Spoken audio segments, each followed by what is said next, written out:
70 சட்டமன்ற தொகுதிகள் கொண்ட டெல்லிக்கு வாக்குப்பதிவு தொடங்கியுள்ளது. இது குறித்த கூடுதல் விவரங்களை செய்தியாளர் டார்வின் வழங்க கேட்கலாம். டார்வின், இது தொடர்பான விவரங்களை பதிவு பண்ணுங்க.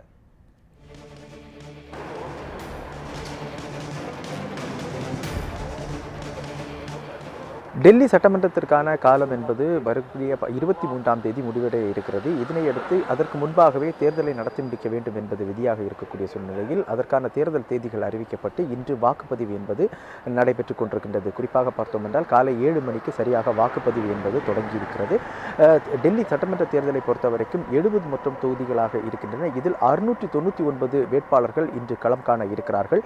மொத்தம் 13,766 வாக்குச்சாவடி மையங்களில் 1.56 கோடி வாக்காளர்கள் வாக்களிக்க ஏற்பாடு என்பது செய்யப்பட்டிருக்கிறது. இதற்காக விரிவான ஏற்பாடுகளை தேர்தல் ஆணையம் என்பது செய்திருக்கிறது. அதற்கான குறிப்பாக பார்த்தோம் என்றால் டெல்லியை பொறுத்தவரைக்கும் டெல்லியினுடைய இந்த 70 சட்டமன்ற தொகுதிகளுக்கு இந்த தேர்தலுக்காக 30,000 டெல்லி போலீசார் காவல் பணியில் ஈடுபடுத்தப்பட்டிருக்கிறார்கள். அதே போன்று 220 கம்பெனி துணை ராணுவ படையினர் காவல் பணியில் ஈடுபடுத்தப்பட்டிருக்கிறார்கள். டெல்லியை பொறுத்தவரைக்கும் இந்த தேர்தலை நியாயமான முறையிலும் மற்றும் எந்த ஒரு பிரச்சனையும் இல்லாமல் நடத்தி முடிக்க வேண்டும் என்பதற்காக தேர்தல் ஆணையம் என்பது தீவிரமாக நடவடிக்கை என்பது எடுத்து வருகிறது. டெல்லியை பொறுத்தவரைக்கும் தற்போது குளிர்காலம் என்பதால் இப்போதுதான் இந்த வாக்குச்சாவடிகள் ஒவ்வொன்றாக திறக்கப்பட்டு வாக்குப்பதிவு என்பது தொடங்கி இருக்கிறது. மக்கள் தற்போதுதான் ஒவ்வொன்றாக வர தொடங்கி இருக்கிறார்கள். இன்னும் சற்று நேரத்தில் இந்த நாம் நின்று கொண்டிருக்கக்கூடிய இந்த நிர்மான் பவன் பகுதியில் இந்த வாக்குச்சாவடி மையத்தில் தான் காங்கிரசுடைய மூத்த தலைவரான ராகுல் காந்தி தன்னுடைய வாக்கை செலுத்த இருக்கிறார். இந்த டெல்லி சட்டமன்ற தேர்தலை பொறுத்தவரைக்கும் பார்த்தோம் என்றால் மும்முனை போட்டியாக களம் என்பது இருந்து கொண்டிருக்கின்றது. தற்போது ஆளுகின்ற ஆம் ஆத்மி கட்சி, அதே போன்று பாஜக மற்றும் காங்கிரஸ் ஆகிய மூன்றுமே களத்தில் இருக்கிறார்கள். பாஜக மற்றும் ஆம் ஆத்மியை பொறுத்தவரைக்கும் இரண்டு பேருமே நேரடி களத்தில் இருந்து கொண்டிருக்கிறார்கள். கடந்த 10 ஆண்டுகளாக காங்கிரசுக்கு இந்த டெல்லி தேர்தலை பொறுத்தவரைக்கும் மிக ஒரு பின்னடைவாக இருந்து கொண்டிருந்த சூழ்நிலையில் அதிலிருந்து மீண்டு வருவதற்கான ஒரு தேர்தல் என்பதுதான் இந்த தேர்தல் என்பது இருந்து கொண்டிருக்கின்றது. அதே வேளையில் கடந்த 25 ஆண்டுகளாக டெல்லியை பொறுத்தவரைக்கும் பாஜக என்பது ஆட்சியை செய்யவில்லை. எனவே இந்த ஒரு மாற்றத்திற்கான ஒரு தேர்தலாக இந்த தேர்தலை பாஜக எதிர்நோக்கி சந்தித்துக் கொண்டிருக்கின்றது. குறிப்பாக ஒவ்வொரு முறையும் இந்த தேர்தல் பரப்புரையின் போதும் ஆம் ஆத்மி கட்சியை கடுமையாக பாஜகவினர் விமர்சனம் செய்திருக்கிறார்கள். குறிப்பாக ஆம் ஆத்மியுடைய ஊழல் மற்றும் ஆம் ஆத்மியுடைய செயல்படாத தன்மை என்பதை வைத்துதான் பிரதமர் மோடி உட்பட பாஜகவுடைய மூத்த தலைவர்கள் தொடர்ச்சியாக விமர்சனம் செய்திருந்தார்கள். அதே போன்று காங்கிரசும் ஆம் ஆத்மி கட்சியை தொடர்ச்சியாக கடுமையான விமர்சனம் செய்து கொண்டிருந்தது. குறிப்பாக எந்த ஒரு விஷயத்தையுமே அவர்கள் முழுமையாக செய்வதில்லை என்ற ஒரு குற்றச்சாட்டு என்பதை வைத்திருந்தார்கள்.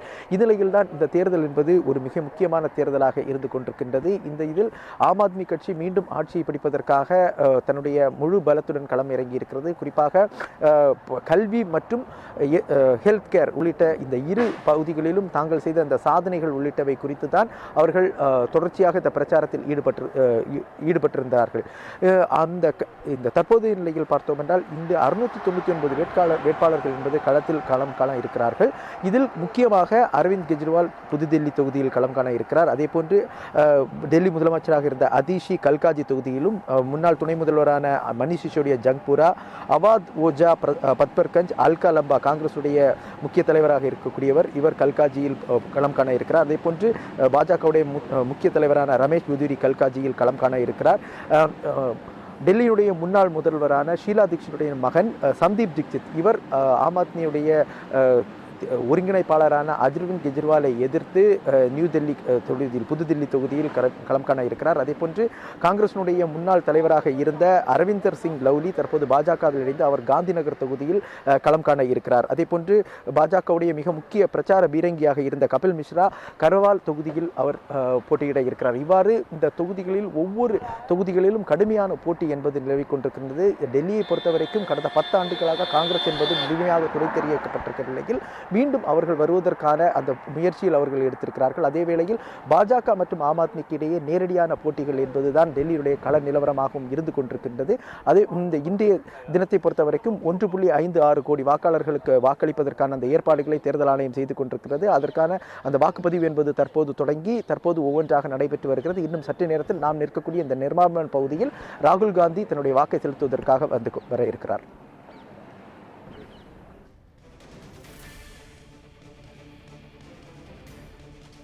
70 சட்டமன்ற தொகுதிகள் கொண்ட டெல்லிக்கு வாக்குப்பதிவு தொடங்கியிருக்கிறது. இது தொடர்பான கள விவரங்களை வழங்கியதற்கு நன்றி டார்வின்.